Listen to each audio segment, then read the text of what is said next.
Hola, bona tarda, benvinguts i benvingudes a aquesta quarta xerrada del cicle sobre populisme de què parlem. Aquesta és la quarta i darrera sessió d'aquest cicle. Com recordareu, vam començar amb l'Antonio Gómez Villar, que ens va fer uns apunts del que significava teòricament el concepte populisme. Vam continuar amb la Clara Serra, que va parlar de populisme i feminisme. La setmana passada vam tenir l'Adrià Porta, que ens va parlar del populisme d'esquerres i fonamentalment si què quedava en peus o què estava mort del populisme d'esquerres. I el títol de la setmana passada dona pas a aquesta quarta i darrera sessió perquè ho comentàvem amb l'Adrià Porta en la sessió. Sembla com si no hi hagués un altre tipus de populisme en aquests moments.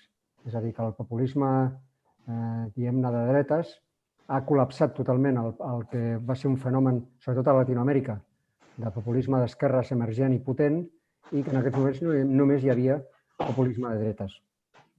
I permeteu-me que canviï al castellà perquè, tot i que Guillermo Fernández Vázquez muy amablemente dice que puede entender el catalán, no quisiéramos ponerte en la tesitura de que nos tuvieras que confesar que lo hablas en la intimidad. No queríamos llegar a ese extremo y cambio de idioma para hacer la presentación. Decía que Adrián nos hablaba de que todavía había populismo de izquierdas vivo y nosotros le planteábamos, y él lo reconocía así, que parecía que mediáticamente y socialmente solo existía el populismo de derechas en estos momentos. Y habíamos llegado a la conclusión de que había otros tipos de populismo. Y precisamente vamos a hablar hoy del populismo. Tú lo titulas el populismo reaccionario. Es no de derechas, es populismo reaccionario. Y lo vamos a hacer con Guillermo Fernández Vázquez, como decía. Él es licenciado en Sociología y Filosofía por la Universidad Complutense de Madrid. Es investigador predoctoral en la misma Complutense y sus áreas de estudio, básicamente análisis del discurso, y básicamente se ha especializado en el populismo y las derechas radicales europeas. Esa es la tarjeta de presentación de nuestro ponente de hoy, que nos tiene que hablar de este título, de la transversalidad que él habla al principio, a un reducto posiblemente identitario que él creo que detecta en los populismos reaccionarios. Guillermo, cuando quieras. Bon, bé, moltes gràcies per la invitació a la Fundació Solidaritat i a l'Espai Debat. M'agradaria fer la meva intervenció en català, però crec que no tinc prou nivell. Doncs la faré en castellà. Bé, bueno, yo creo que, o sea, hay muchos puntos, hay diversos puntos, yo creo que se podrían comentar al principio sobre el título, sobre el nombre, ¿no? Populismo reaccionario, sobre lo que comentaba José María de, digamos, el hecho de que actualmente parezca que el único populismo es el populismo de derecha, reaccionario, identitario. Y yo creo que es posible, de hecho, que tengamos tiempo y que sería bueno incluso hablarlo más tarde al final, ¿no? En las preguntas. Yo había pensado en básicamente centrarme en dos preguntas para guiar, ¿no? esta intervención. La primera sería ¿qué ha pasado con los populismos reaccionarios, los populismos de derechas europeos en la última década? ¿Qué camino estratégico han transitado, digamos, en la década que acabamos de cerrar, de 2010 a 2020? Y una segunda pregunta que es, bueno, ¿y dónde están ahora? ¿Cuál es la estrategia, la principal estrategia de estos partidos en la actualidad? ¿Hacia dónde van? ¿Por dónde van? ¿No? Para responder a la primera pregunta, ¿qué ha pasado con ellos en esta última década? Me voy a centrar sobre todo en el caso, en un estudio de caso, en el estudio del Frente Nacional de Marine Le Pen, del Front National francés. Bueno, por dos motivos, básicamente. El primero es porque es el que conozco mejor, porque lo he estudiado más, y además porque es un caso, digamos, es un caso emblemático y es desde hace 40 años, casi 50, este partido es, por decirlo así, el modelo o el ejemplo para otras formaciones de esta familia política, de las derechas radicales, podemos denominarlas así, ¿no? Y por tanto, ver lo que ha pasado en el Front Nacional nos permite también entender qué ha pasado en otros partidos. Por ejemplo, en la Liga de Matteo Salvini, ahora Liga, antes Liga Nord, ¿no? Lega Nord. También la deriva de otros partidos como el FPO en Austria, ¿no? Que son como los tres grandes partidos europeos de la derecha radical, de la extrema. Si queréis, sobre los nombres voy a ir transitando de un nombre a otro, derecha radical, derecha populista, derecha identitaria, y si queréis, al final podemos debatir sobre esta cuestión de las etiquetas, ¿no? Que a mí me interesa menos. Porque, bueno, básicamente creo que todos esos nombres revelan algo que es cierto, o populismo conservador, podríamos decir, un aspecto que está presente, ¿no? En todos estos partidos. Entonces, bueno, la cuestión, salvo que sea un disparate, ¿no? Pero la cuestión es, bueno, ¿cuál de todos esos rasgos que efectivamente están ahí nos interesa subrayar o creemos que es más importante subrayar para comprender su posición actual, ¿no? Pero ninguna de estas etiquetas, digamos, como eso, populismo, hay gente que lo ha llamado populismo exclusionario, populismo, nacional populismo, ninguna de estas etiquetas es una etiqueta disparatada, todas responden a un aspecto, ¿no? Bien, entonces, por centrarme en el caso bueno, eso, entonces, para responder a la primera pregunta, ¿qué ha sido de estas formaciones políticas en los últimos 10 años? Me voy a centrar en el caso del Frente Nacional, y para la última, ¿dónde están ahora? Es donde efectivamente creo que, bueno, me gustaría dar unos apuntes al final o hacer unos pequeños comentarios y que pudiéramos conversarlo, debatirlo al final. Entonces, voy a tratar de ser breve porque me interesa sobre todo que la parte final, yo creo que es muy importante que pensarla, ¿no? Que básicamente yo la resumiría como de qué manera interpela a los ciudadanos españoles, italianos o franceses, de qué manera están interpelando las derechas radicales, de qué manera interpela a los españoles Vox, de qué manera interpela Fratelli d'Italia o la Lega en Italia, o de qué manera ahora el Frente Nacional se llama Reagrupamiento Nacional, de qué manera el Rassemblement National, ¿no?, apela a los franceses o AfD en Alemania, ¿no? Y sobre todo de qué manera los interpela, de qué manera, qué teclas toca, qué teclas toca, hacia dónde apunta y por qué eso en nuestra sociedad puede tener éxito, ¿no? Creo que eso es lo fundamental. Pero antes de eso, vayamos a la pregunta anterior. Bueno, ¿qué ha sido de estos partidos? ¿Qué ha hecho? ¿Qué camino han transitado? Partiendo del caso del FN, ¿no?, francés. Bien, el FN francés nos interesa por lo que os decía y porque desde que Marine Le Pen llega a la presidencia del partido en enero de 2011, pone en marcha una estrategia muy novedosa, muy innovadora, que rompe los esquemas de su partido, en primer lugar, pero también de otras formaciones de la derecha radical europea, y al romper los esquemas y al irle bien, después sirve de ejemplo para otros partidos. Esta estrategia rompedora, innovadora, iconoclasta hasta cierto punto con la extrema derecha, yo la he llamado en algún texto que he escrito hipótesis Philippot. Básicamente la llamo así porque el estratega, el que diseña básicamente, el que diseña y la aplica esta estrategia, se llama Florian Philippot. Y es un tipo bastante curioso porque es un perfil de persona muy atípica dentro de las derechas radicales. ¿Por qué digo esto? Porque, bueno, Florian Philippot es, digamos, una persona que ha estudiado en los centros de élite de Francia, en el ENA y en la Escuela Normal de la Administración y en la Escuela de Altos Estudios Comerciales, porque además es homosexual y, digamos, no lo esconde, porque además es joven, cosa que no es común, o no era común en los cuadros de la extrema derecha francesa, porque además viene de la izquierda, viene de un tipo de izquierda muy...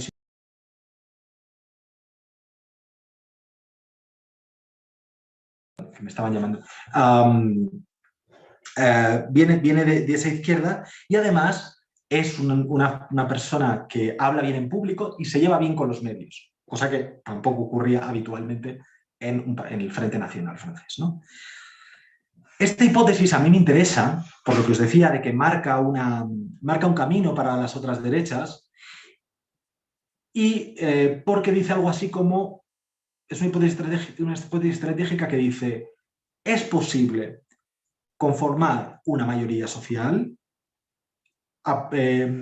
es posible construir una mayoría social, perdón, es posible construir una nueva identidad política cruzando tangencialmente el eje izquierda-derecha. Es posible crear una nueva identidad política mayoritaria que cruce ese eje, es decir, que no sea que no se reclame a sí misma ni de izquierdas ni de derechas, o mejor dicho, que sea tan de izquierdas como de derechas, o tan ni de izquierdas como ni de derechas, ¿vale?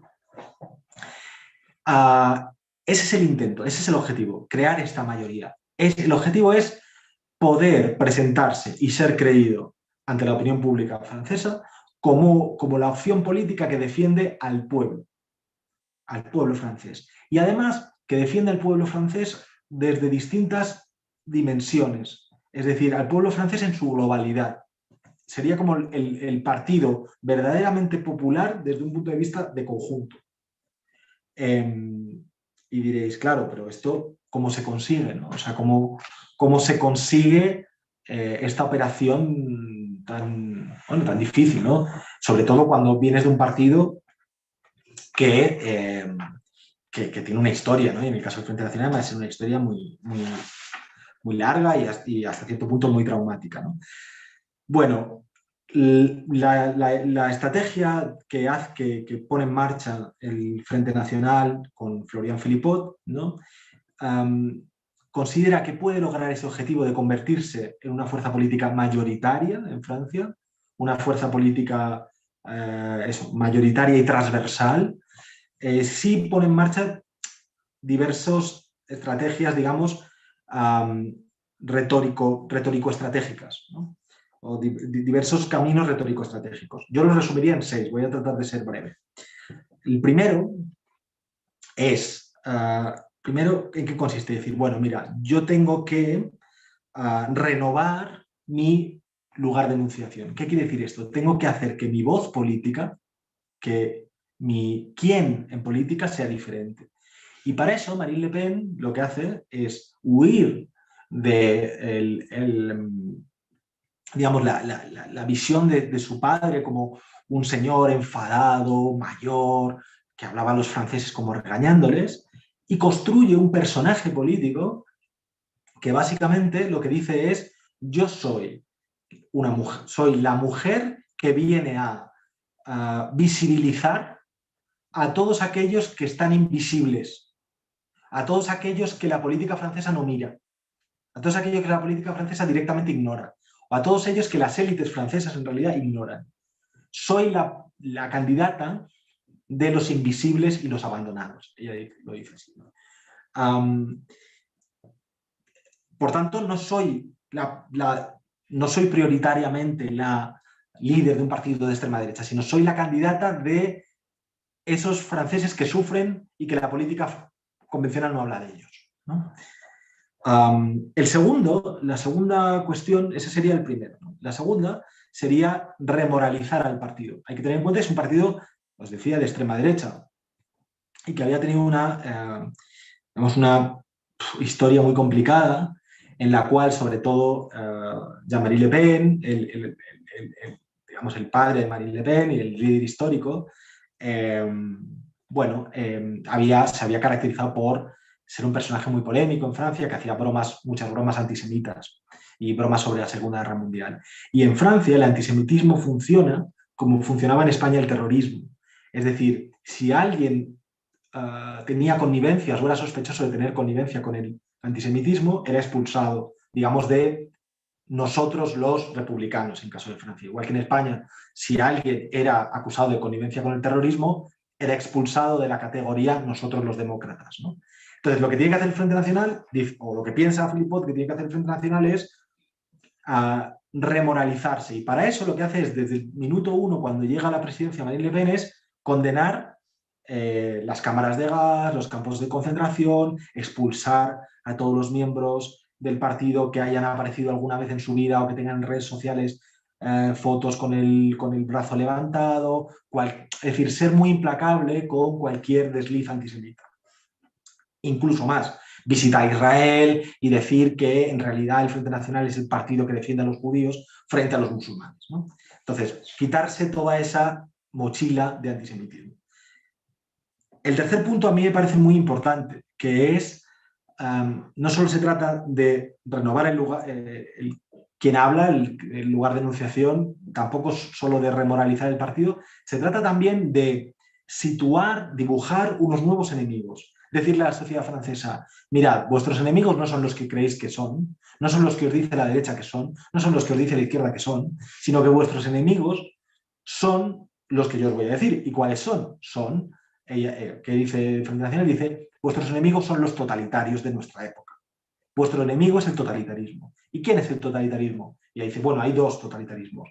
El totalitarismo mundialista, el totalitarismo globalizador, que es, dice Marine Le Pen, un totalitarismo que portan las élites económicas y políticas, las élites financieras, y que, digamos, que está sustentado en una ideología, que es la ideología, ella la llama mundialista, del neoliberalismo mundialista, y, por otro lado, el otro totalitarismo de nuestra época es el totalitarismo musulmán, que es el totalitarismo que, digamos, sustenta o que expresan o que encarnan los imanes wahabitas y que se expresa a través de una ideología que es lo que ella llama el comunitarismo. Vale. El punto interesante, aparte de dibujar nuevos enemigos, es decir, no, mira, ustedes están equivocados, los enemigos realmente de la sociedad francesa son estos, es también el lenguaje que usa. Ella dice, el enemigo es el totalitarismo. Es decir, el enemigo usa la palabra con la que a ella le acusaban. O sea, usa el término que se le usaba, que usaban contra ella, ¿no? ¿Y por qué dice que son totalitarios los mundialistas y que son totalitarios los islamistas? Y la respuesta es muy llamativo, dice, son totalitarios porque quieren reducir la complejidad del mundo a una sola dimensión. En el caso de los totalitarios mundialistas, quieren reducirlo todo al valor de mercancía, piensan, digamos, pasan todo por el filtro de todo es mercancía, todo se puede comprar y vender, y en el caso de los islamistas, pasan todo por el filtro de todo es religión, todo pasa por el filtro del juicio de la religión, todo es enjuiciado a través del punto de vista de la religión. Ellos son, dirá Marine Le Pen, pero dirán también otros dirigentes de la extrema derecha al principio de la década, o sea, en 2012, 2013, 2014, 2015, ellos son los enemigos. No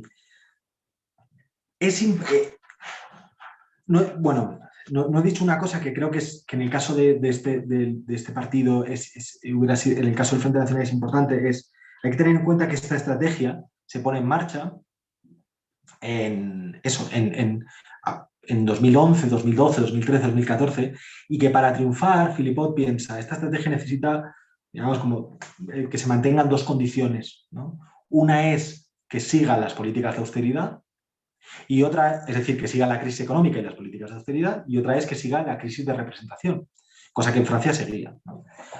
Es decir, es necesario que sigan las políticas de austeridad para que el valor de los derechos sociales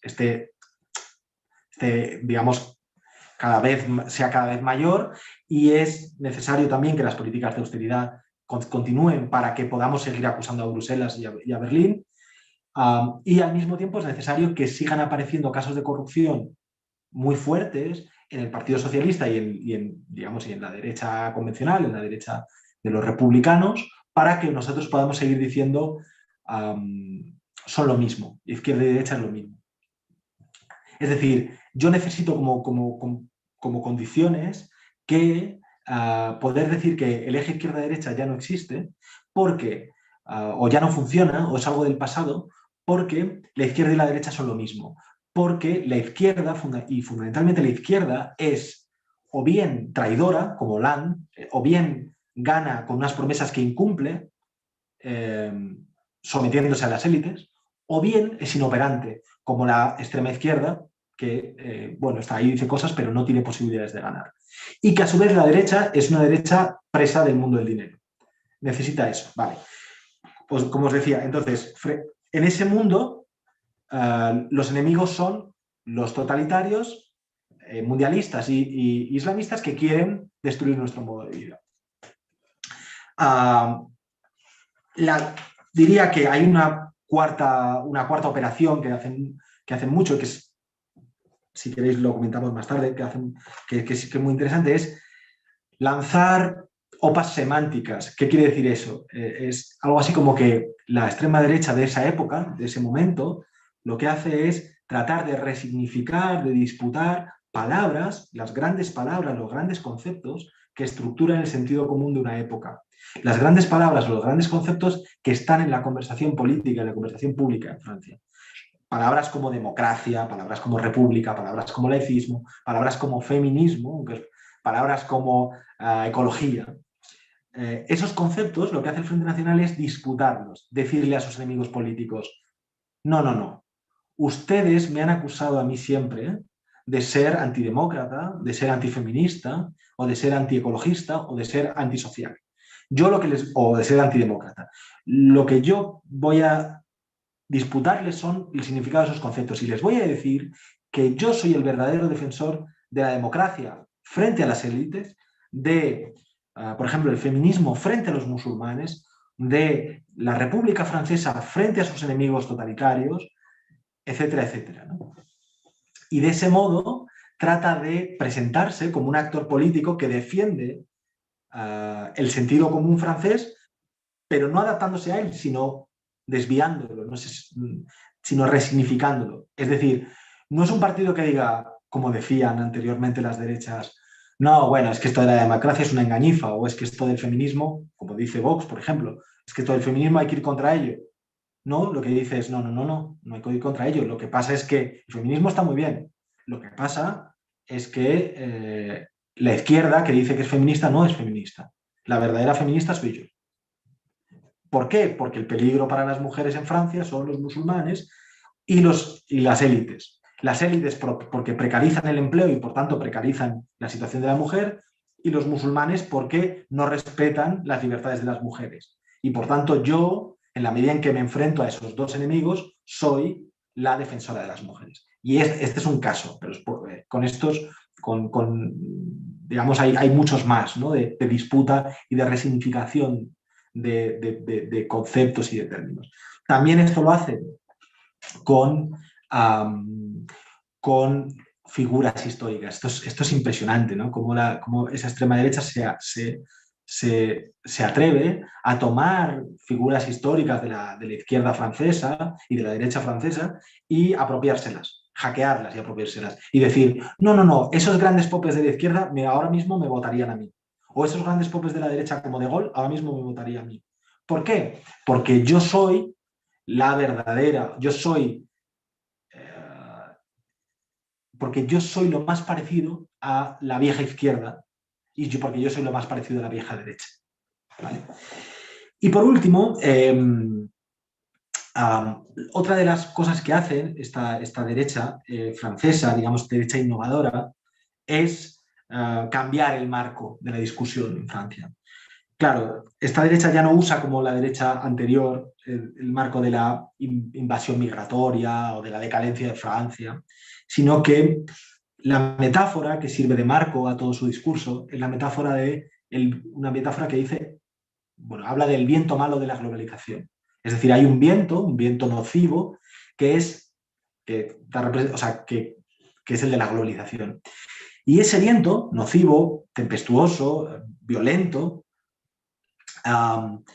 amenaza la supervivencia de lo que el Frente Nacional llama la Casa Francia. Esa es la situación. Lo que el Frente Nacional dice, esto es lo que este es el problema que tienen los franceses. Hay un viento que quiere destruirnos a nosotros como casa, como lugar donde vivir, que habitar. Entonces, frente a en esa situación o en ese contexto, o desde ese planteamiento, hay dos posturas. Si lo que pasa es que la casa está amenazada, hay dos posturas, o protegerla o no protegerla. Quienes lo protegen, los protectores de la Casa Francia, dice el Frente Nacional, son los patriotas. Patriotas de izquierdas o de derechas, pero patriotas. Es decir, gente a la que yo quiero representar, dice el Frente Nacional. Y luego están otros que dicen que no es verdad que la Casa Francia esté amenazada, o que si lo está les da igual, y esos son los mundialistas, de izquierdas o de derechas. Claro, el asunto es que con ese planteamiento de la Casa Francia en peligro por el viento malo de la globalización, el partido puede condensar distintos significados. Por ejemplo, si un país es una casa, entonces podemos decir, como dice el Frente Nacional, que quiere recuperar las llaves de la Casa Francia. Y entonces tener un discurso soberanista, democrático, frente a Bruselas y decir, no, mi objetivo es recuperar las llaves de la Casa Francia para que los franceses puedan decidir su futuro. Yo soy esa opción política. Soy la opción política verdaderamente democrática frente a las élites democráticas. Pero también, si el país es una casa, también se puede distinguir entre propietarios de la casa y alquilados de la casa, visitantes de la casa. Y por tanto, esa metáfora también le permite conjugarlo con toda la retórica identitaria de los verdaderos propietarios de la casa y los que están de paso, ¿no? Y a través de ese marco, digamos, el Frente Nacional es capaz de meter lo social, lo democrático, lo identitario, lo nacionalista. Vale. Dicho eso, para no extenderme más, me interesa que esta estrategia innovadora de tratar de construir una identidad política que traspase las etiquetas izquierda y derecha, fundamentalmente apelando a la izquierda decepcionada, diciéndole, yo ya no soy quien era, yo ahora soy lo más parecido a lo que era la izquierda de tus abuelos y, por tanto, soy una buena opción para que me votes. Soy la opción que mejor te defiende a ti, víctima de la austeridad y víctima fundamentalmente de la austeridad, de las políticas de austeridad y de la sensación de no ser tenido en cuenta por las élites francesas. Se pasa de eso, que esa es una estrategia que después replica en buena medida Salvini en Italia, se pasa de eso a la situación actual en la cual yo diría que no hay ninguna derecha europea que esté en ese planteamiento. Es decir, a partir de la emergencia de Donald Trump, a partir de la influencia que ejerce la alt-right americana en las derechas europeas, se pasa de este planteamiento, que ya digo, se basa en decir, convenzcamos a los decepcionados de la izquierda y la derecha de que la izquierda y la derecha no tienen sentido y de que hay que construir una alternativa popular, soberanista e identitaria capaz de enfrentarse con las élites. Se pasa de eso a una situación muy diferente, que es la actual, que es la cual la derecha ya no trata de decir, ya no se presenta así, sino que dice, no, yo soy una opción política explícitamente, desacomplejadamente de derechas y mi objetivo es renovar en profundidad a la derecha, ¿no? Es una alternativa, es una estrategia que dice, muy bien, yo me presento como siendo de derechas, desacomplejadamente de derechas. Pero hago algo diferente de lo que hacían las derechas de los 90 o de los 80, las derechas radicales de los 80 o de los 90, porque interpelo o apelo a los votantes de una manera distinta. ¿Cuál es esa manera distinta? Es una manera que también trata de convencer a los antiguos votantes de izquierdas, pero no hablando de lo social y lo democrático, sino convocando, interpelando, apelando a su, por decirlo así, a su modo de vida. Es decir, no tanto apelando, ya decía, a lo social, sino a lo identitario, ¿no? ¿Qué manera, o sea, en qué consiste esta manera diferente, ¿no?, de apelar a los electores, a los votantes de esta nueva derecha? Básicamente yo creo que se trata de algo así como decir, de dirigirse a los ciudadanos remitiéndose a o interpelando a ¿usted cómo vive? ¿No? Preguntándole, bueno, ¿usted cómo vive? Es decir, diciéndole, bueno, ¿usted cómo es? ¿Cuál es su carácter y cuáles son sus aficiones? ¿Cuáles son sus costumbres? Es decir, ¿cuáles son sus hobbies? ¿Cuáles son sus gustos? ¿Cuál es su lugar de residencia? ¿Cómo es su familia? ¿Cómo son sus recuerdos? ¿Quién es usted? ¿A qué cosas se adhiere? ¿Qué cosas cree que forman parte de usted? Yo me dirijo a la ciudadanía así, diciéndole, yo me dirijo a lo que creo, a su carácter y a su modo de vida, para decirle que ese carácter y ese modo de vida está en peligro. Y que quien lo pone en peligro, en un peligro muy serio, en un peligro de una amenaza existencial, por decirlo así, o sea, en peligro de desaparecer, quien lo pone en peligro son las élites progresistas. Es decir, hay unas élites progresistas que son generalmente urbanitas, moralistas, están encantadas de haberse conocido, son prepotentes, pero al mismo tiempo son inconsistentes desde el punto de vista ideológico, que te desprecian, que desprecian tu modo de vida, que desprecian tu carácter, tu modo de ser, las cosas a las que tú te adhieres. Porque lo desprecian, querrían acabar con ello. En esas condiciones, yo, Nueva Derecha, por ejemplo, yo Vox, yo Fratelli d'Italia, yo, en el caso de Francia, el Front National, pero también Marion Maréchal Le Pen, o yo, Alternativa por Alemania, firmo un pacto contigo que es algo así como: no te preocupes, conmigo, eso que tú eres, o eso a lo que tú te adhieres, está a salvo. Porque yo voy a resguardarte de la amenaza de esas élites progresistas que les gustaría que cambiaras, por decirlo así, ¿no?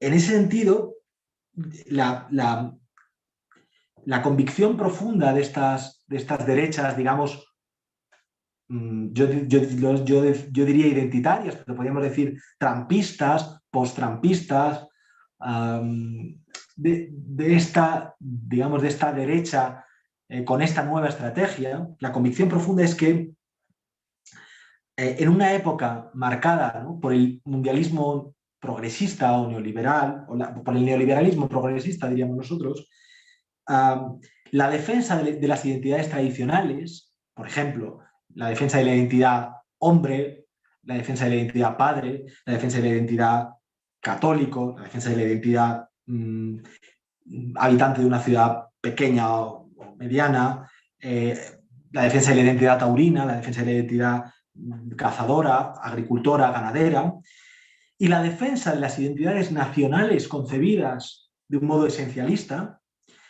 pueden generar una mayoría social. La defensa de estas microidentidades en peligro, unidas a la defensa de la nación, concebida de un modo digo, muy esencialista, muy sustancialista, como si la nación fuera una cosa que está del pasado y que, mejor dicho, algo que no se puede transformar, que hemos heredado, como una casa, ¿no?, que heredamos, pero que no pudiéramos transformar, que solo pudiéramos cuidar de sus enemigos. Eso permite levantar un populismo reaccionario con capacidad de ser potente electoralmente. Eso me lleva a la última cuestión, que es la cuestión de, vale, muy bien, ¿y cuál es el objetivo de ese populismo reaccionario o identitario?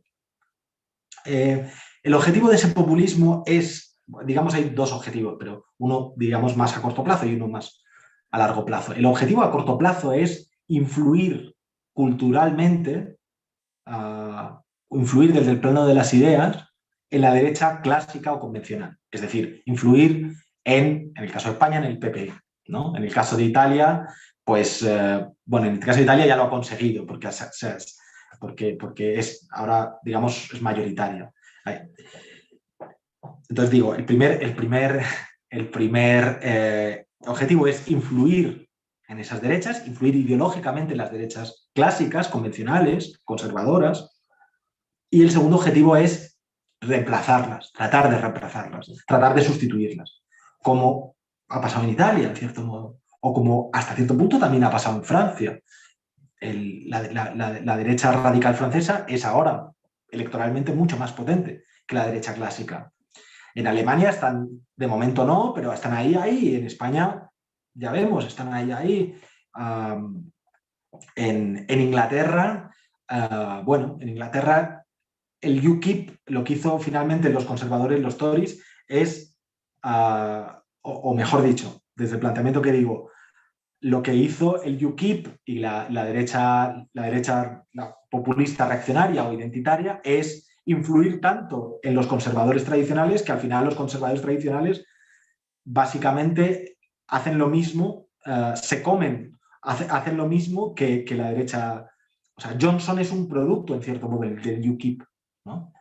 O Trump es un producto de la alt-right, ¿no? Entonces, no sustituyen a la extrema derecha, pero, perdón, a la derecha convencional, pero la derecha convencional se acaba pareciendo, mimetizando con ellos. O en el caso, podríamos incluso decir el caso de Ayuso en Madrid. Pero el objetivo último, efectivamente, sería, el objetivo ideal, por decirlo así, sería sustituir a la derecha convencional. Porque piensan, la otra convicción profunda de estas derechas es que la derecha clásica, la derecha conservadora, los partidos populares, no tienen futuro, no pueden resistir la presión conjunta, el poner entre la espada y la pared conjunto de, por un lado, en el que les ponen por un lado el neoliberalismo progresista y por otro lado el populismo reaccionario. Es decir, la pinza, por decirlo así, de, por un lado, el neoliberalismo progresista y por otro lado, el populismo reaccionario, hace que los partidos populares, los partidos conservadores, los partidos de la derecha clásica no puedan resistirlo y se rompan, no aguanten la presión.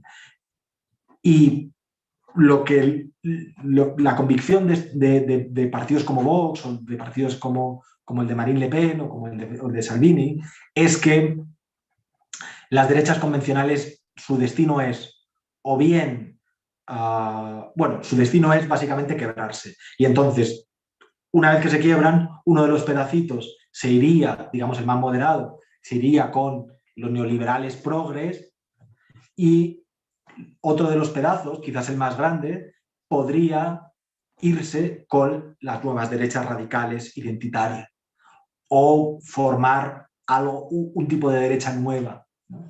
Esa es la convicción. De tal manera que, y para terminar, yo diría que hace poco leí un planteamiento que hacía Stephen Forti acerca de en qué situación deja esto a las derechas convencionales. por poner el caso de España, a los partidos populares del tipo Feijóo. Y Forti planteaba la idea de que digamos, estas derechas convencionales necesitan un salvavidas, son las más amenazadas, y que era función de los demócratas rescatarlas hasta cierto punto, ayudarles a sobrevivir, ayudarles a aguantar el embate que les hacen las extremas derechas, y sobre todo aguantar el embate, la situación tan difícil, la presión tan difícil en la que les meten estas formaciones, digamos, de derecha radical, ¿no? Que, como hemos visto ahora en España, se ve muy claro, ¿no? Como lideran la discusión, como lideran el plano de las ideas, las propuestas, la capacidad de generar debate dentro del mundo de la derecha, al final la derecha convencional se queda descolocada. La derecha convencional piensa, en un principio piensa, bueno, no pasa nada, nosotros siempre podemos vender gestión, perfil de gestión. Pero al tiempo suele pasarle a la derecha de decir, dudar de sí misma y decir, no sé si aguanto con un perfil de gestión. Y empezar a mimetizarse digamos, con las derechas más extremas. Porque además, casos como el de Ayuso muestran, o casos como el de Boris Johnson, o el caso, en cierto modo, como el de Trump, muestran que es un camino electoralmente exitoso, aunque sea un camino que mucha gente pueda juzgar peligroso, digamos, para la calidad democrática de los países, ¿no? Pero esa es la situación. Y bueno, a mí me gustaría eso, que si os apetece, ahora en el turno de preguntas, poder hablar de esto, de dónde creemos que están estas derechas y sobre todo cuál es esta forma de dirigirse a los ciudadanos por la cual, tan exitosa, por la cual a la gente lo que le preguntan es, ¿usted qué es? ¿Usted cómo vive? Yo le voy a defender. Yo voy a defender su modo de vida, sus gustos, sus preferencias, sus hobbies, frente a partir de construir otro enemigo.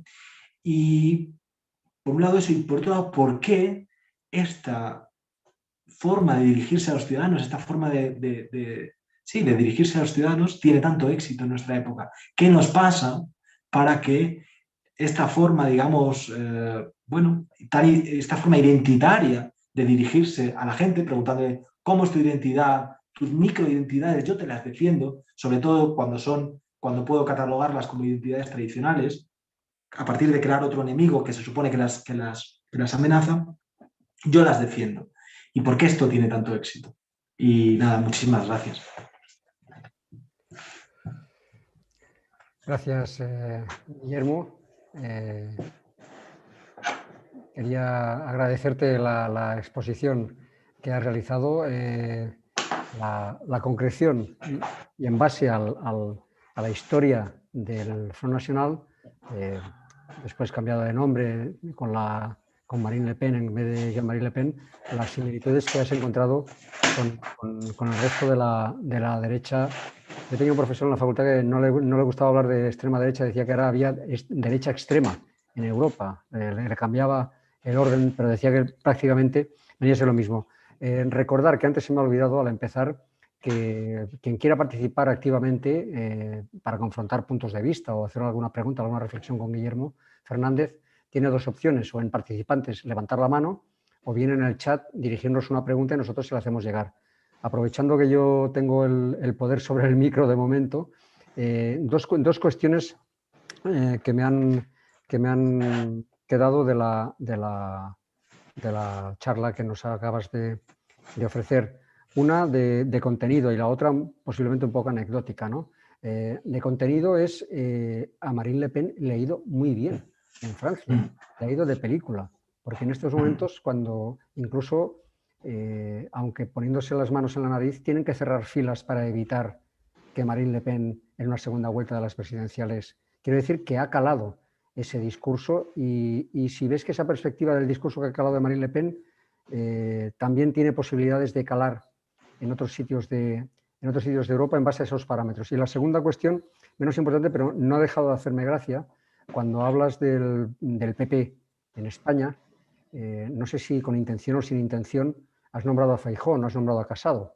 Entonces no sé si es que consideras que que Casado ya no está, dijéramos, un poco amortizado con los embates de Vox, o que la alternativa puede ser Feijóo, o ha sido un simple lapsus, Guillermo. Vale, te contesto a ti. Sí, iremos vale. dando, sí, ha pedido Vale. la palabra a Amadeo Juan y le daremos a continuación la palabra. Genial. Sí, el caso de Francia es apasionante actualmente, ¿no? Apasionante y al mismo tiempo muy deprimente si eres francés, desde luego. Porque, claro, a Marine Le Pen hay algo que no he contado, ¿no? Que es, bueno, vale, ¿y por qué se cambia esta estrategia, ¿no? ¿Por qué lo que yo llamaba hipótesis Philippot deja de aplicarse, ¿no? Deja de ser el camino principal o la estrategia principal?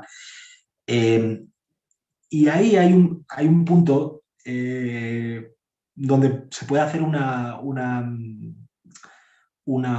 analogía o un paralelismo con Podemos, ¿no? Y es, el Frente Nacional es un partido que viene de la extrema derecha y pone en marcha una estrategia populista transversal que le va muy bien, pero que no le va todo lo bien. O sea, quiero decir, como ha jugado como el objetivo tan alto es ganar, a pesar de que le va realmente bien o inéditamente bien, claro, no le da para ganar. Y eso, al igual, y a Podemos le pasa igual, ¿no? El objetivo es tan que la estrategia le va muy bien, pero no le va tan bien como para ganar o para gobernar. Por tanto, al final eso produce un debate sobre, bueno, qué nos ha pasado, por qué no hemos logrado el objetivo.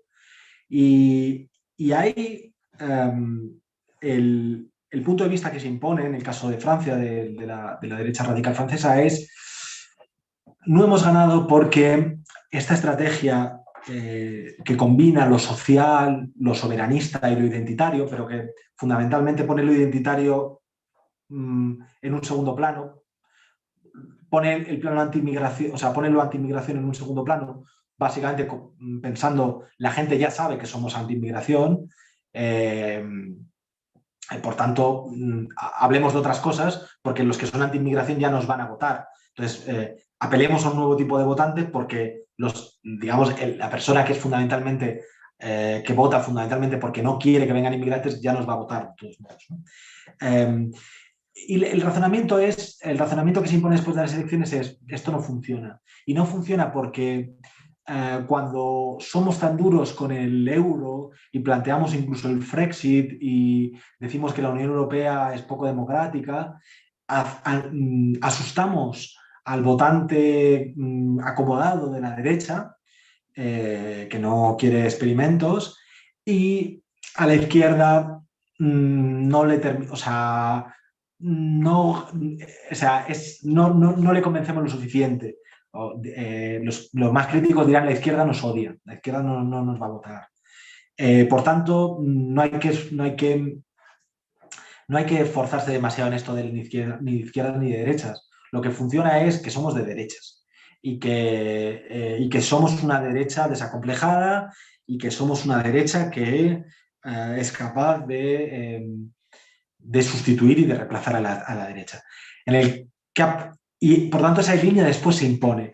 ¿Qué ha pasado después en Francia? Claro, la situación actual es que tienes por un lado a Macron, ¿no?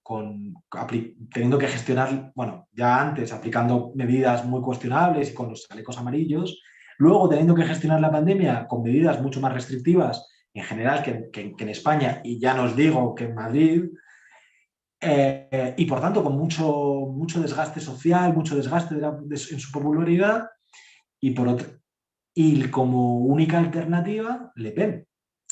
que además, y al igual que Vox, en esta pandemia está jugando la carta de la libertad y la carta de, la carta de la libertad, de los comerciantes, de la dictadura, ¿no? de la dicta blanda, por decirlo así, vivimos en regímenes peligrosamente prohibitivos, ¿no? Que arruinan a la gente, ¿no? Entonces, claro, realmente es una situación muy triste, ¿no? Yo no creo,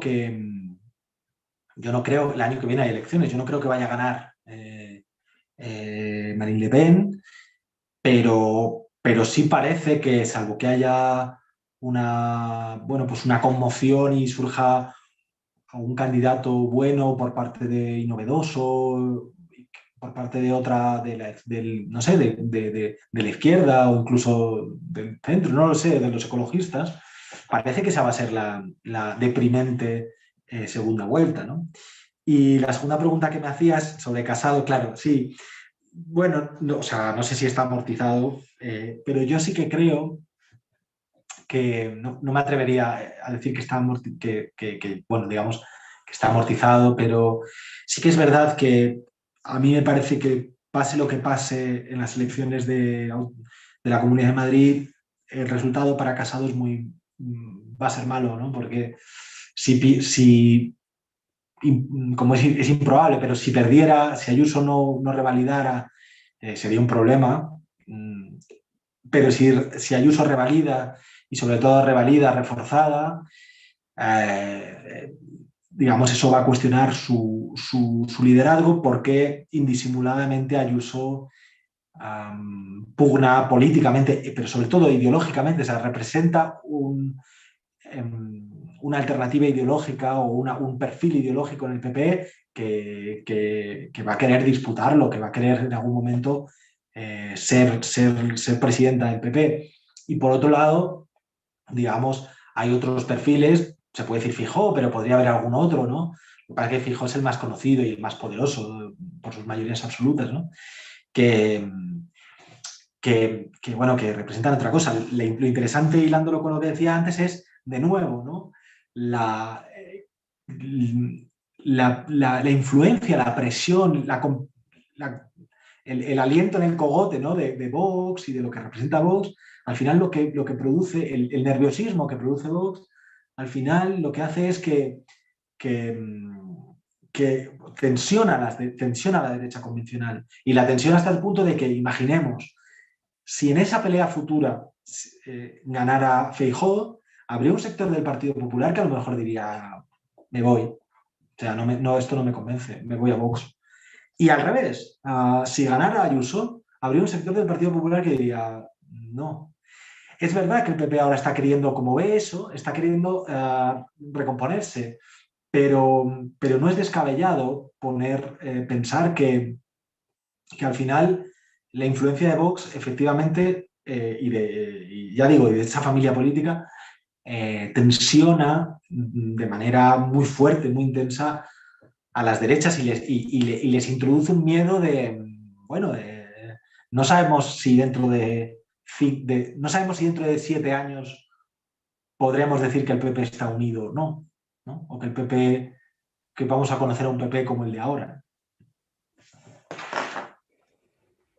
Ha quedado meridianamente claro, Guillermo, en tu exposición. Bien, tenemos ya 3 palabras pedidas. Diré quién es las personas que las han pedido, por si me equivocara. Amadeu Juan será quien hará la primera pregunta, José Berna y Salvador Masip. Si alguien más quiere participar o me he olvidado de él, por favor que me lo haga llegar. Amadeu, cuando quieras. Hola, buenas tardes, Guillermo, y gracias por la exposición muy, muy clara y muy, muy interesante. No, yo lo que me preocupa, supongo, es no tanto la evolución de esta extrema derecha y sus estrategias, como estabas hablando tú en Francia, etcétera, sino el por qué llega al punto que en todos los países de Europa esa extrema derecha empieza, ¿no?, a notarse y sobre todo a influir, como dices tú muy bien, no quizás para ganar claramente unas elecciones y dar un vuelco electoral, ¿no?, pero sí para influir, sobre todo, lógicamente, a su propia derecha. Por lo tanto, quizás la reflexión es del por qué se ocurre esto. ¿Y por qué estos discursos claramente, ¿no?, xenófagos, claramente intencionados y, como tú decías, en el caso de Francia, muy inteligente? Porque claro, oías todo esto y no sabes si hablabas de extrema derecha o de qué hablábamos, ¿no?, con esa estrategia. Pero claro, ¿qué ocurre? Que estamos frente a unas crisis económicas que han dejado pues una cantidad de la población indefensa, ¿no?, etcétera, y con malísimas condiciones. Y yo entiendo también una crisis del sistema democrático representativo, ¿no?, de las instituciones, ¿no? Me parece que ahí hay dos crisis que se están galopando y no se parece que lo hagamos muy bien, aparte de, lógicamente, la globalización, etcétera, pero que hay alguna razón, obviamente, que justifique, ¿no?, ese desplazamiento. Y esto es lo que me parece importante, incluso para combatirlo, es saber por qué. Y no sé, y un poco relacionado con esto, si me permites otra pregunta, que no sé si en el caso de la izquierda, durante estos últimos años, se ha hecho claramente una defensa, digamos, sectorial, ¿no?, de las situaciones de la mujer, las situaciones de los homosexuales, ¿no?, de la gente con dificultades, muy sectorial y muy interesante desde el punto de vista de que pero en cambio, no se ha tenido, a veces parece que nos olvidamos de toda una clase trabajadora o asalariada que tiene unas grandes dificultades.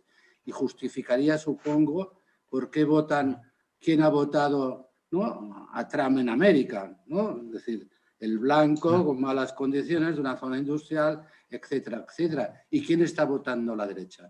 Pues son dos aspectos. Sí, o sea, a mí la pregunta que planteas me parece la pregunta central, ¿no? O sea, ¿por qué, no? ¿Por qué? ¿Por qué crece tanto, no? ¿Por qué? Yo diría, ¿por qué? ¿Por qué? Eso, por aterrizarlo al caso de España. ¿Por qué a ti, chaval de 17 años, pues eso, que va al instituto,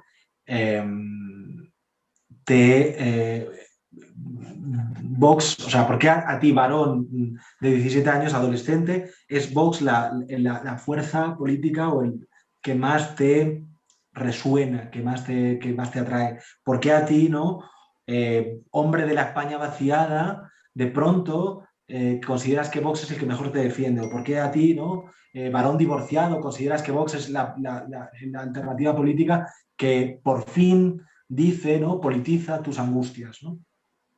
Entonces, yo creo que es la gran habilidad de estas derechas radicales es como lo que decía antes, ¿no? Esta cosa de, claro, en un mundo, ¿no?, de disolución de los lazos identitarios y de los lazos sociales y de los valores, en un mundo de personas cada vez más solas, en cierto sentido, cada vez más perdidas en este sentido también y cada vez más volubles, a dirigirse a las personas, digamos, desde una manera que les dice, yo,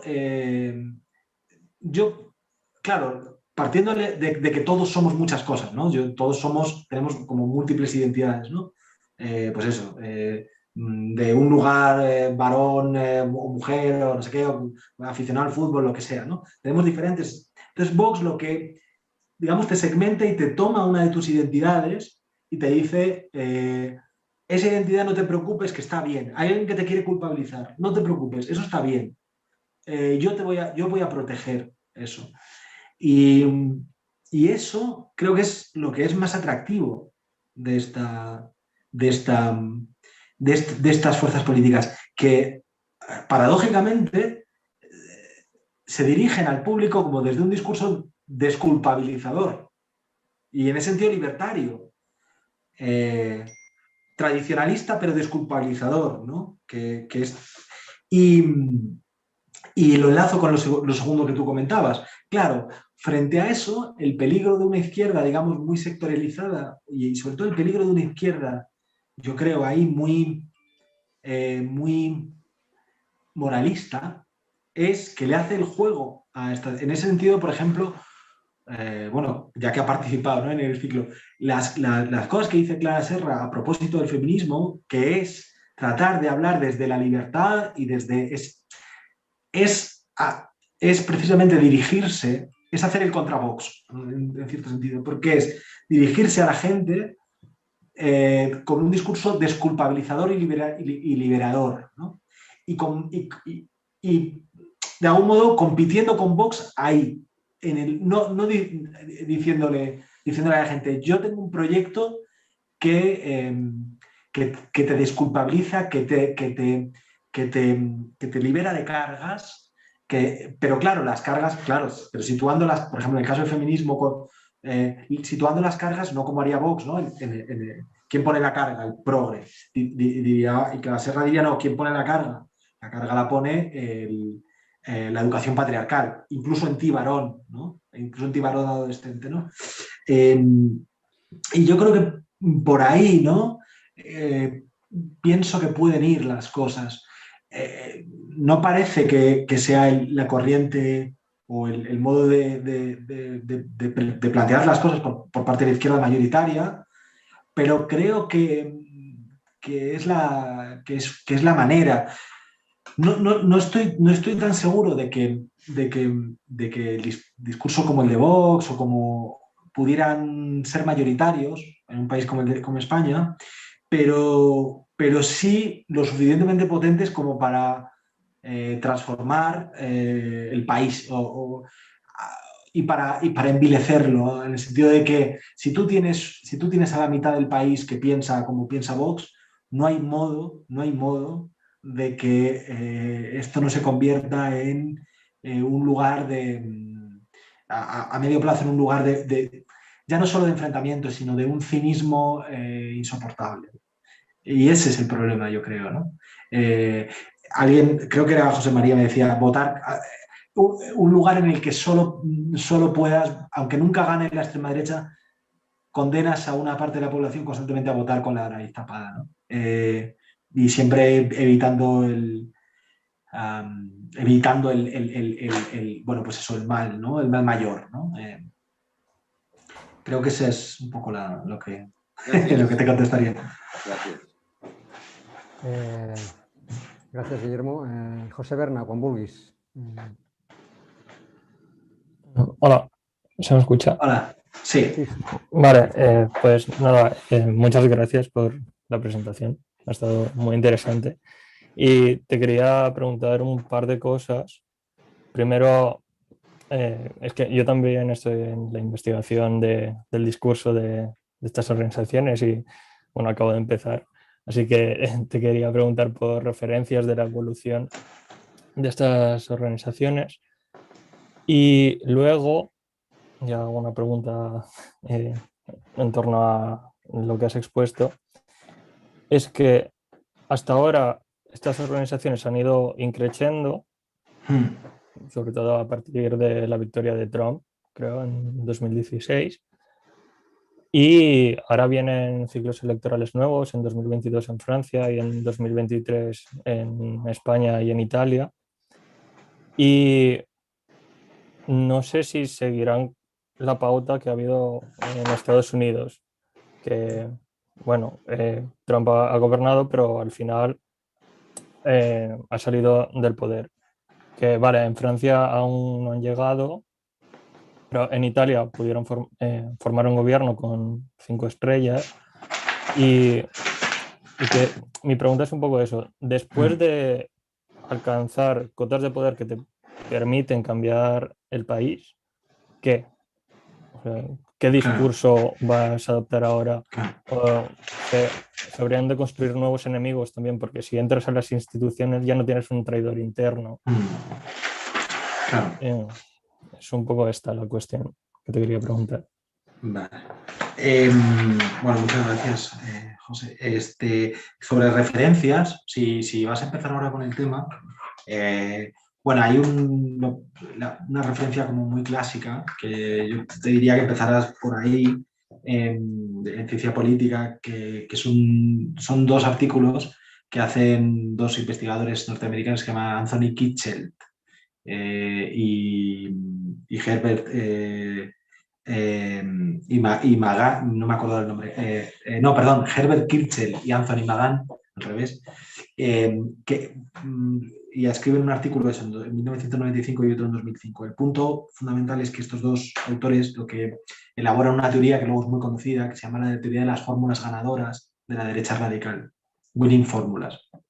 Y en esa es interesante porque ellos, en el texto del 95, lo que vienen a decir es, he analizado varios partidos de esta derecha, pues eso, en el año 95, y lo que me doy cuenta es que estos partidos comparten un programa, comparten una oferta política que básicamente se caracteriza porque es muy neoliberal en lo económico, más neoliberal en lo económico que la derecha clásica, y es al mismo tiempo muy conservador en lo moral, más conservador que la derecha clásica, ¿no?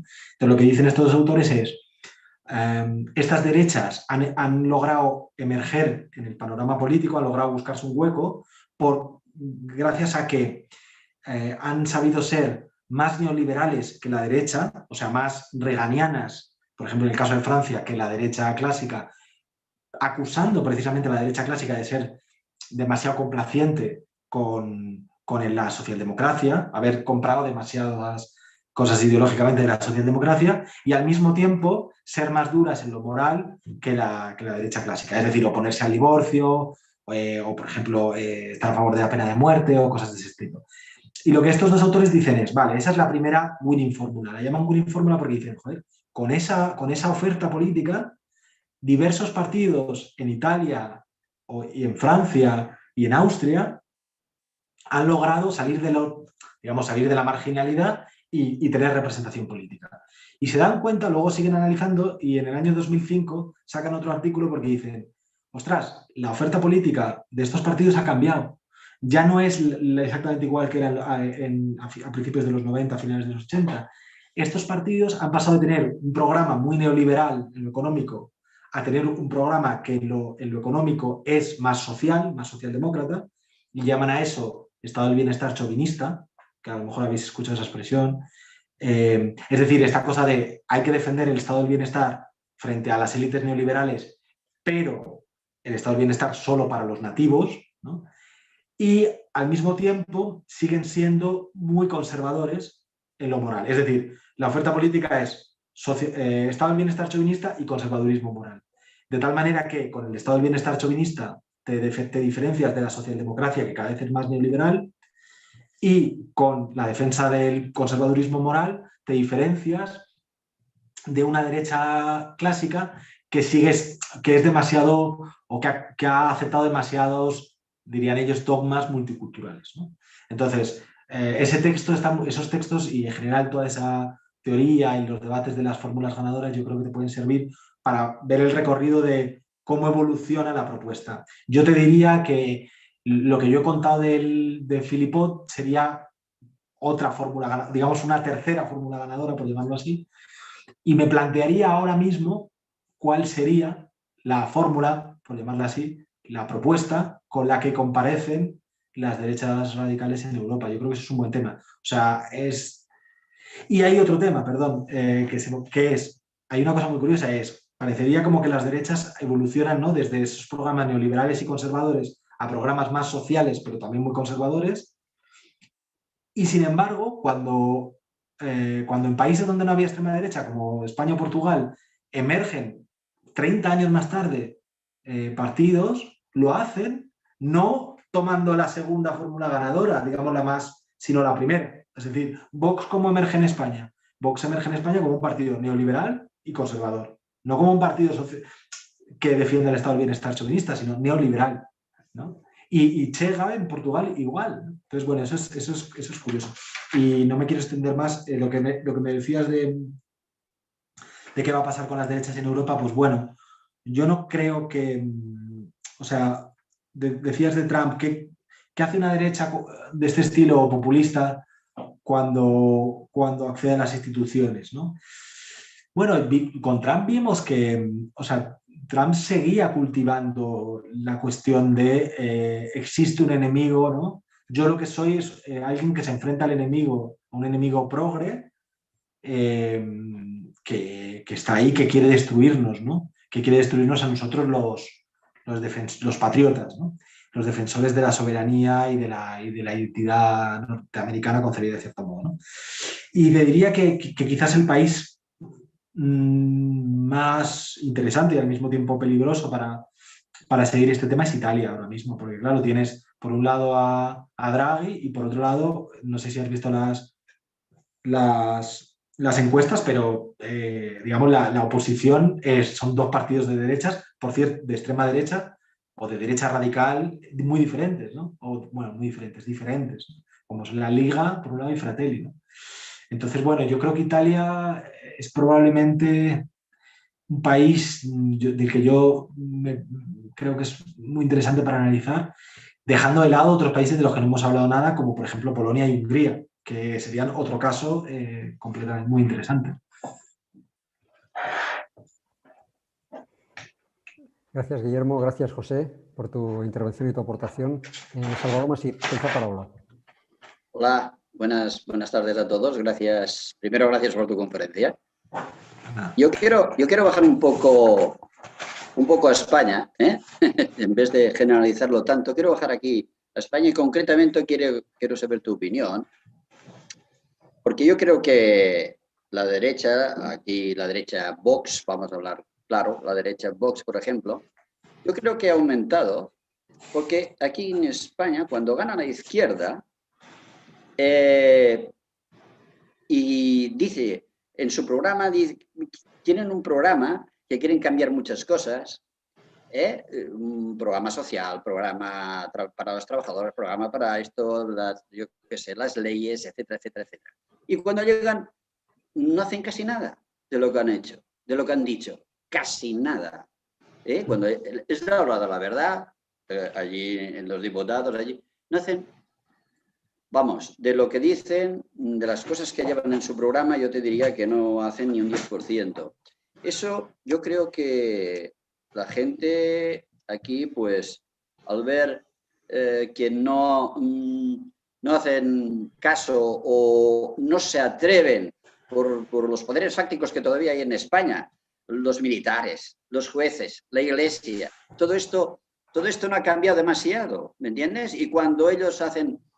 no sé, dictan alguna sentencia que es, vamos, que casi toda España cree que no es correcta, por ejemplo, no se atreven ni siquiera a comentarlo, ¿no? De decir, oye, que esto no va por aquí, que creemos que esto se tiene que cambiar y tal, pero no hacen nada para cambiar esto. Yo quiero saber tu opinión. ¿Tú crees que como consecuencia de todo esto que te estoy exponiendo, no ha aumentado la derecha, la ultraderecha, de Vox? Sí. Esa es mi pregunta. Gracias. Nada, a ti. Sí, pues yo te diría, Salvador, que o sea, yo sí que creo, no, es muy difícil medirlo, ¿no? Pero sí que pienso, por ejemplo, tomando el caso de la gestión de la pandemia, ¿no? Sí que me parece que la falta de reflejos y en general las pocas ayudas, ¿no? que se supone que el gobierno más de izquierdas, ¿no? de la historia, ¿no? Ha puesto en marcha, desde luego generan un caldo de cultivo más fácil para formaciones como Vox, ¿no? que van a tratar por todos los medios de politizar ese descontento, ¿no? Y en ese sentido yo sí que me llama la atención, ¿no? Cómo lo timorato, lo lento, en cierto modo, que ha sido este gobierno en la respuesta social, ¿no? Es verdad que la política de los ERE, ¿no? ha permitido una contención importante, pero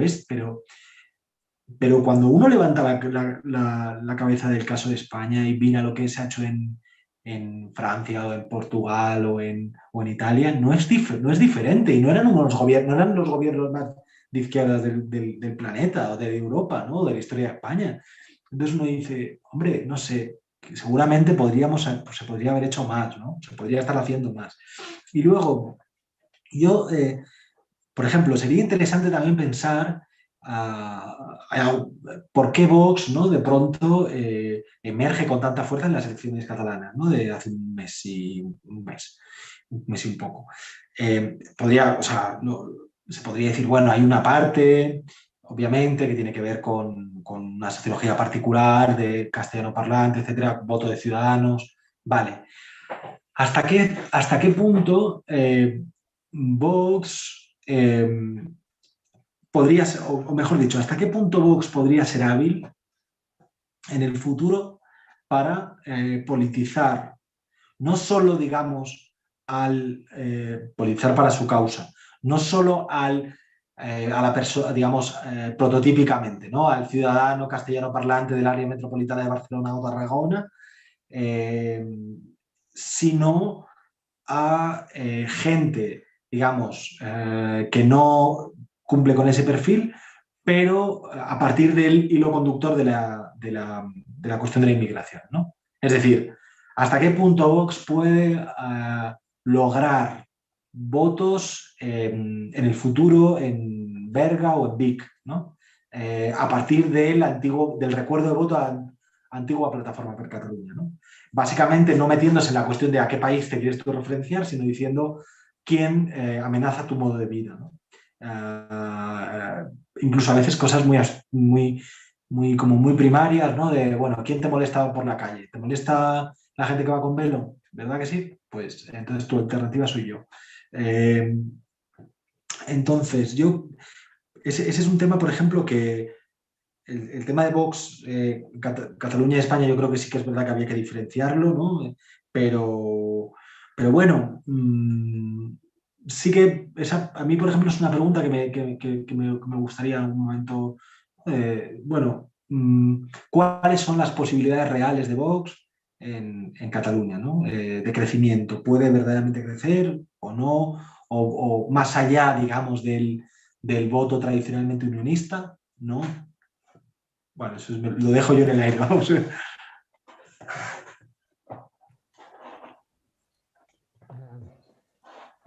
Gràcies, Salvador. Té la paraula ara Cambalanes, cuando quieras, y després anirà Francesca i ja pràcticament anirem tancant. Cambalanes, cuando quieras. Hola, buenas tardes, Guillermo. ¿Qué tal? Muy interesante la charla, ¿no? Esta tertulia y que hacen hoy en día hacen mucha falta, ¿no? Y seguir con más.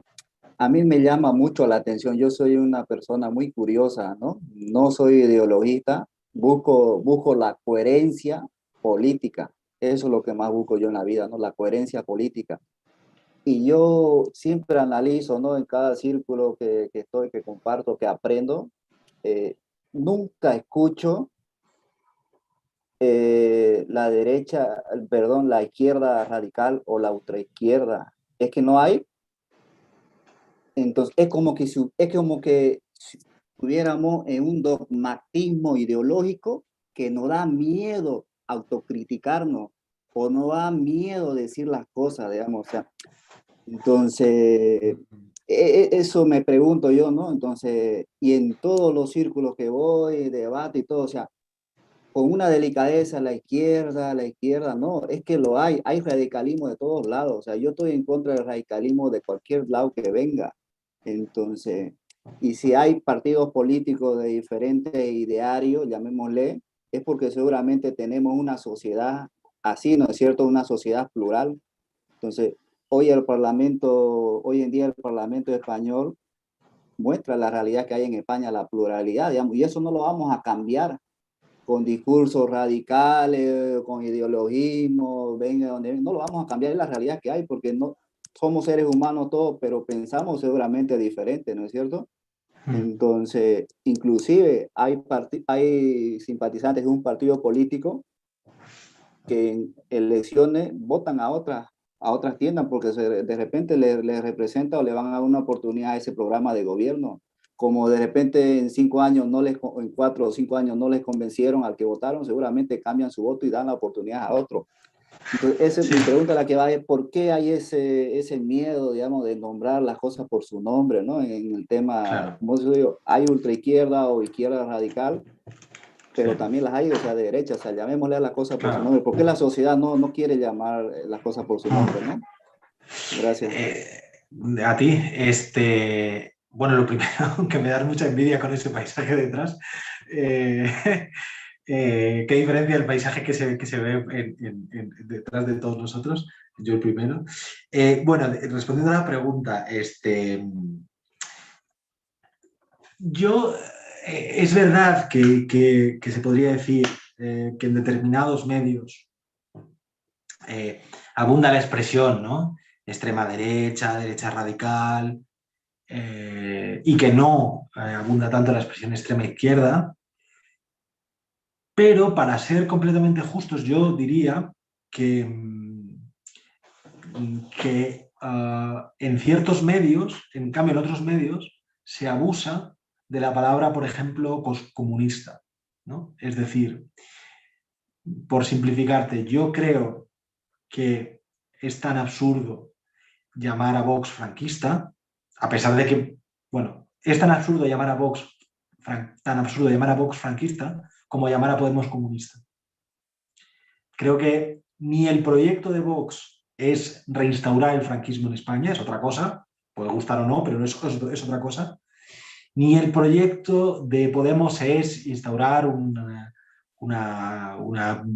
república soviética.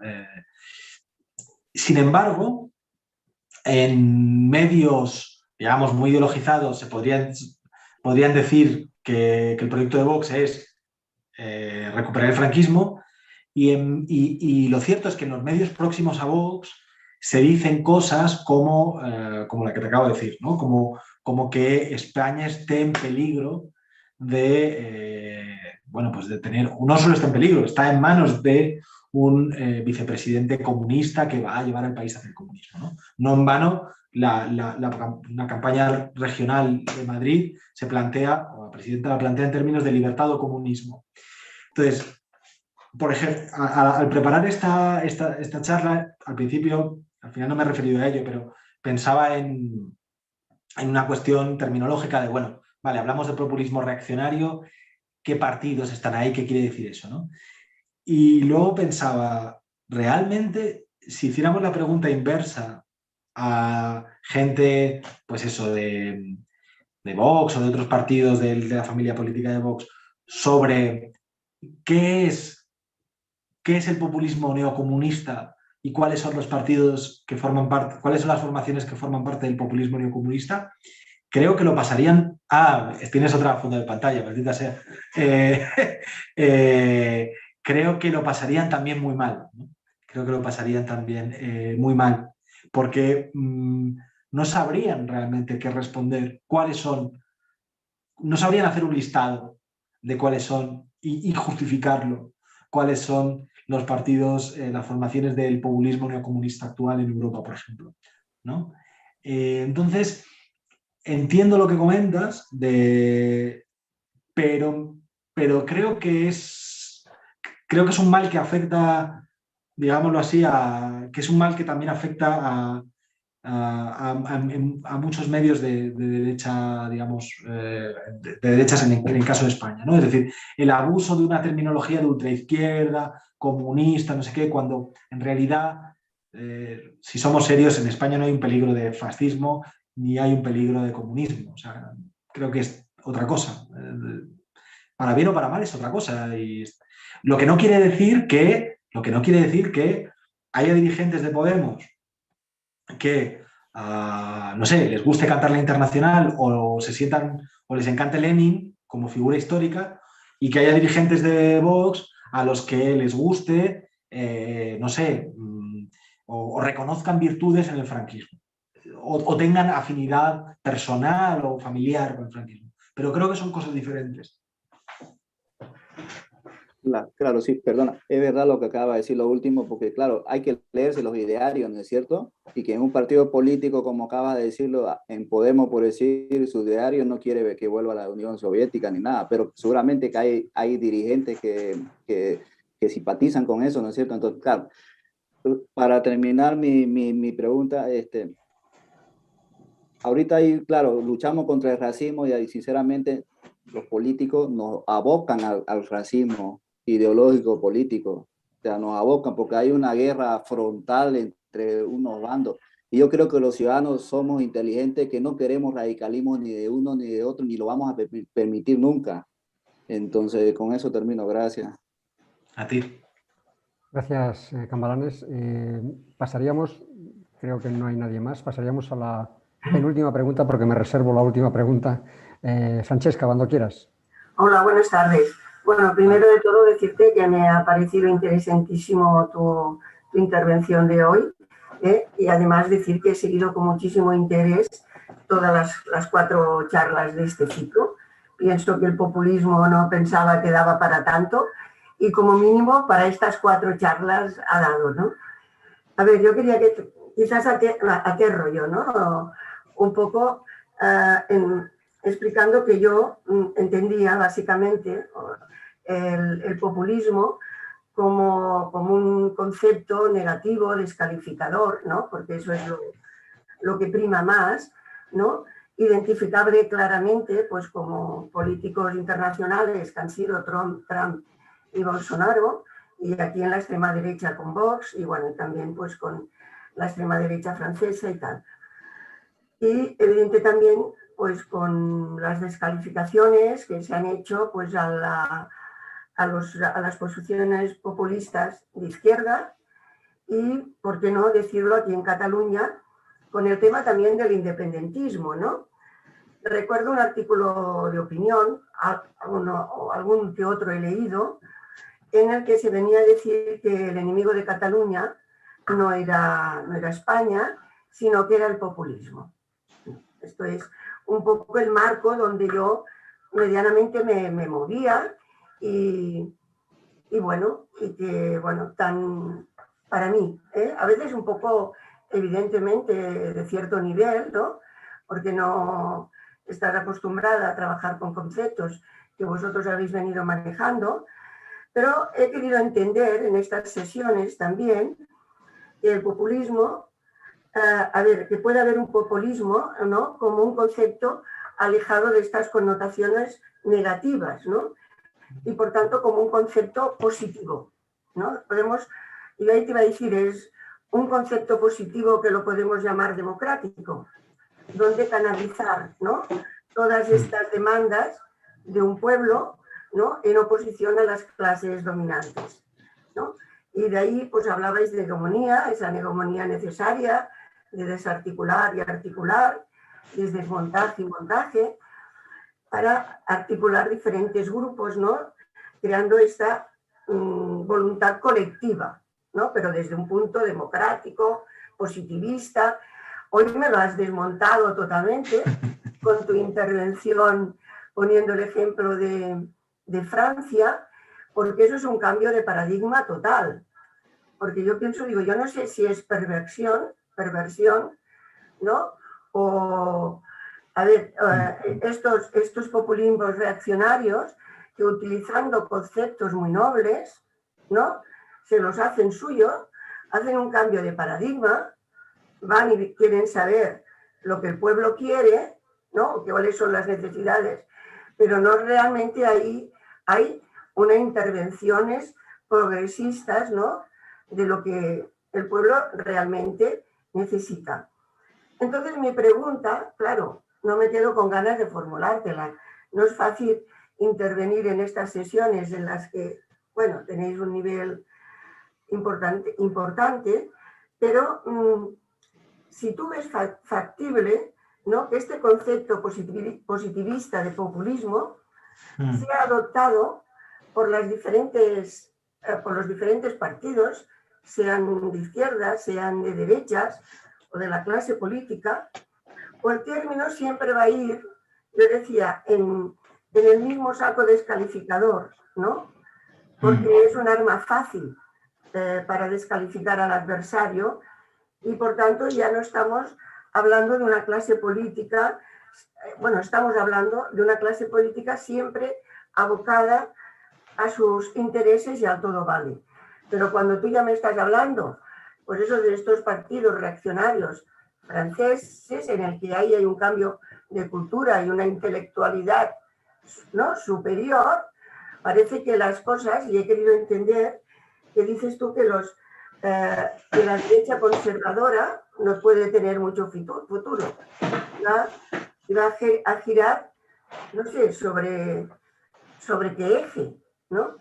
Mi pregunta en concreto, no sé si mi pregunta es, ¿puede haber un populismo democrático, aludiendo a ese populismo positivista? Y muchas gracias. Y disculpa que me haya extendido, pero es muy difícil poder explicar un poco todo lo que me habéis hecho, bueno, Claro. movido internamente, ¿no? Muchísimas gracias, porque pienso que estas conferencias sirven pues para crear opinión y hacernos cada vez más entendedores de lo que está pasando, ¿no?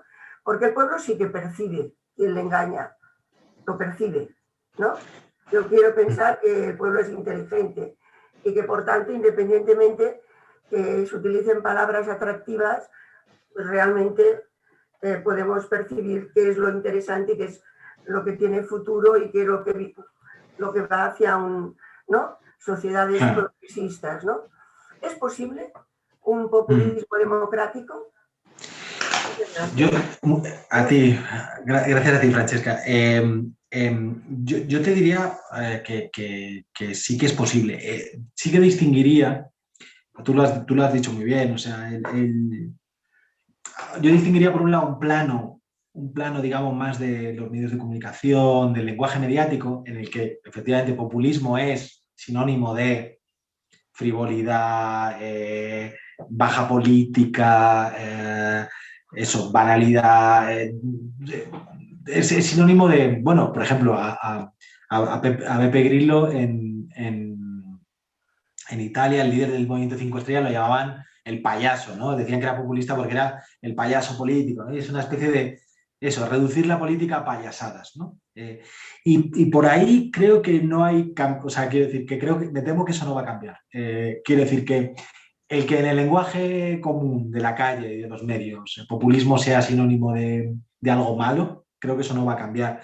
Y de hecho, en la inmensa mayoría, en Europa, en Latinoamérica no, pero en la inmensa mayoría de los casos, en la inmensa mayoría de los casos, los partidos que decimos normalmente que son populistas, nunca reconocen que son populistas. Es decir, y todos los partidos que hemos mencionado, ¿no?, incluso podríamos haber dicho Podemos, si un periodista le dice, ¿usted es populista?, diría, trataría de decir que no, trataría de decir, bueno, depende. Como máximo dicen, bueno, si el populismo significa, y entonces dan un rodeo, entonces quizás sí, ¿no?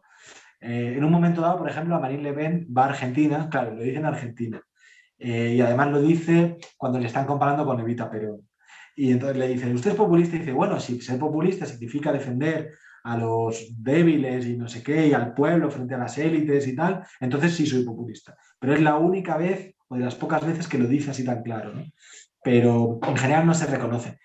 Y en el otro plano, en el plano, digamos, más, no sé, de las ideologías, bueno, no tanto de las ideologías, digamos, en el plano de las ideas y de las estrategias, yo creo que sí que se puede hablar. Yo no hablaría de partidos populistas, porque el populismo, tú lo has comentado, no es una ideología, no es un conjunto, sino que es un estilo, un estilo retórico, es una lógica política, y es una lógica política, podríamos incluso decir una lógica retórica, que pone al pueblo, ¿no?, en primer plano, ¿no? Y dice básicamente lo fundamental es construir un pueblo, una identidad popular que, enfrentándose con los enemigos de la identidad popular, mejore las condiciones de vida y de reconocimiento del pueblo.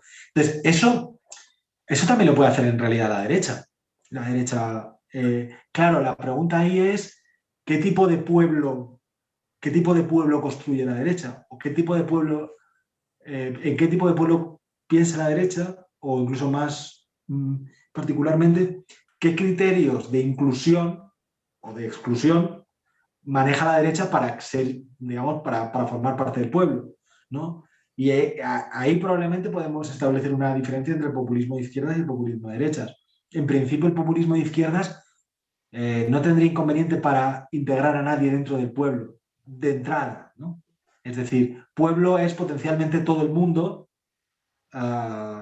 independientemente de su color de piel, ¿no? De dónde haya nacido, o de su religión, y sin embargo, y además, la izquierda diría, no solo eso, sino que además lo que signifique ser pueblo catalán, o pueblo español, o pueblo francés, cambia con el tiempo, y sobre todo es algo que creamos nosotros, que construimos nosotros. No sé si me explico. Es decir, que la identidad pueblo español es una cosa que hasta cierto punto nos inventamos entre todos y va cambiando, ¿no? Y sin embargo, los populismos de derechas sí que pondrían alguna cláusula de exclusión. Diría, bueno, sí, pueblo es todo francés. Marine Le Pen dice, Marine Le Pen cuando quiere parecer menos de derechas, es decir, cuando hace el giro este de Philippot que he dicho, dice, su padre no diría esto, pero ella sí. Ella dice, bueno, pueblo francés es todo aquel, su padre diría, todo aquel que desciende de los galos. Y ella no dice eso. Se cuida mucho de tener criterios biológicos y dice, no. Ser francés es todo aquel que se reconozca o que asuma que sus antecedentes culturales son los galos. Es decir, tú puedes haber nacido en las Antillas o en Senegal, pero si reconoces que la cultura a la que te adscribes tiene como antecedente los galos, entonces ya puedes ser francés. Pero claro, eso significa que el tipo de pueblo que tú construyes, que construye el populismo de derechas, es un pueblo mucho más cerrado, porque no solo es cerrado por eso, sino porque ser francés no es algo que nos inventemos o que esté sujeto a discusión, sino que ser francés es como adoptar una construcción cultural que ya viene hecha. Ser francés, o en el caso de España, ¿no? Diría Vox. Claro, ¿qué dice Vox? ¿Qué es ser español? Ser español es básicamente aceptar aceptar que España, por ejemplo, es lo que ellos dicen que es, y que España se ha creado como a partir de la Reconquista y como oposición a la cultura y a la religión musulmana. Y que, de hecho, y perdona que me esté extendiendo, de hecho hay un momento en el que Vox, a Santiago Abascal le pregunta en un libro, bueno, pero ¿usted estaría a favor de un referéndum en Cataluña? Y dice, no. Y dice, pero ¿y si fuera un referéndum, digamos, aceptado por la Constitución y por todos los españoles? Y dice, no. Y la respuesta que da es, porque los españoles, incluso ahora, no pueden decidir sobre eso. Sobre España no hay capacidad de decisión. Es decir, él dice, y dice algo que es muy interesante, dice, y la extrema derecha francesa, o una parte diría lo mismo, dice, para poder decidir sobre la nación, sobre los límites, por ejemplo, de la nación, tendrían que votar, dice, los muertos, los vivos y los que están por nacer. Es decir, la nación, el pueblo, es algo que tiene que ver también con los muertos y con las raíces. Entonces, claro, para mí esa es la diferencia fundamental entre un populismo, digamos, de derechas y un populismo de izquierdas, que el populismo de derechas dice que defiende un pueblo-nación y efectivamente a veces lo defiende contra una élite, pero lo que sea ese pueblo tiene como unos contornos marcados y no puede decidir sobre todo. Es decir, lo que sea la nación francesa, italiana o española está ya dado de antemano. Eso no podemos cambiarlo ni tú ni yo, por mucho que nos consideramos españoles. Eso no se cambia. Muy reaccionario, ¿no? Sí. Muchísimas gracias. Confieso que he mentido, iba a decir una última pregunta, pero nos hemos ido de tiempo tremendamente. Habrá que agradecerte porque nos hemos ido de tiempo, Guillermo. Ha sido por el interés de tu charla, ha provocado reacciones que no has visto, has preguntado y creo que has contestado a todo y de forma además muy, muy certera, y te agradecemos profundamente, muy terrenal. Quiero decir que has sido con los pies en el suelo y con ejemplos, que es lo que de verdad ilustran. Muchas gracias. Guillermo, están llegando por el chat felicitaciones. Muchas gracias por todo, Guillermo, dice José Berna. Queríamos agradecerte muy profundamente tu presencia hoy y no es una amenaza, pero simplemente es una cuestión que te lo comunicamos y que nos has encantado tanto que te agendamos para futuras actividades de la entidad y esperemos que, aunque estemos separados 600 kilómetros, en un futuro no demasiado lejano puedas ser presencialmente, que puedas desplazarte hasta Hospitalet, que verás que es la segunda ciudad de Cataluña, yo creo que casi la primera, pero dicen que es la segunda, pero dejémoslo ahí, para no entrar en polémicas, y entonces podremos conversar amigablemente y en presencia de toda la gente que haya estado aquí. Guillermo, muchísimas gracias por todo. Un gustazo, un gustazo. Estaré encantado, de verdad, me encantarà, ha sigut un placer. I a tots i a totes, moltíssimes gràcies. Sabeu que podreu consultar aquesta xerrada de Guillermo Fernández per YouTube i per la nostra pàgina web. I així donem per tancat aquest cicle sobre el populisme que vam engegar a començaments de març i que hem tancat avui amb Guillermo Fernández i el populisme reaccionari. Guillermo, moltíssimes gràcies otra vez. I a tots vosaltres, que vagi molt bé.